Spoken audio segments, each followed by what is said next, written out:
for forgiveness.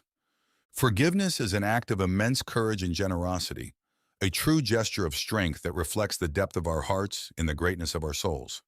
However, we recognize that the path to forgiveness can be filled with challenges, doubts, and pains. Yet it is also a path of healing, freedom, and renewal.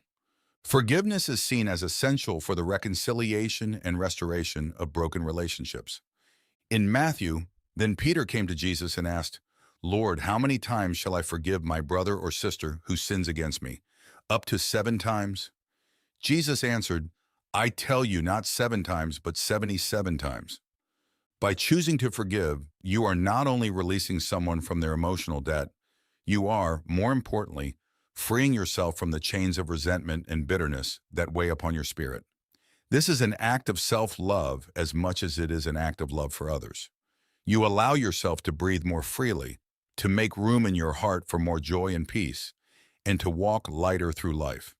In his work, Lewis not only emphasizes the importance of forgiveness, but also explores its difficulties in the transformation it can bring about in both the forgiver and the forgiven.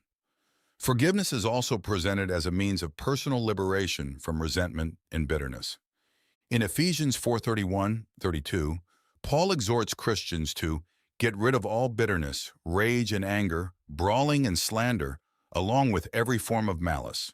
Be kind and compassionate to one another, forgiving each other, just as in Christ God forgave you.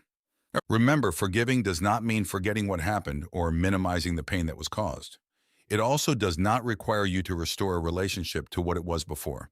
It does mean, however, acknowledging the pain, allowing yourself to feel and process that pain, and then choosing to let it go so as not to carry its weight in your heart. In his writings, Lewis highlighted that forgiving is to imitate God. He often reflected on how God forgives us despite our faults, suggesting that by forgiving others, we are following the divine example. The same is said in Colossians 3:13. Bear with each other and forgive one another if any of you has a grievance against someone.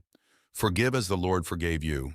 6. The importance of questioning and doubting. If you're going through a period of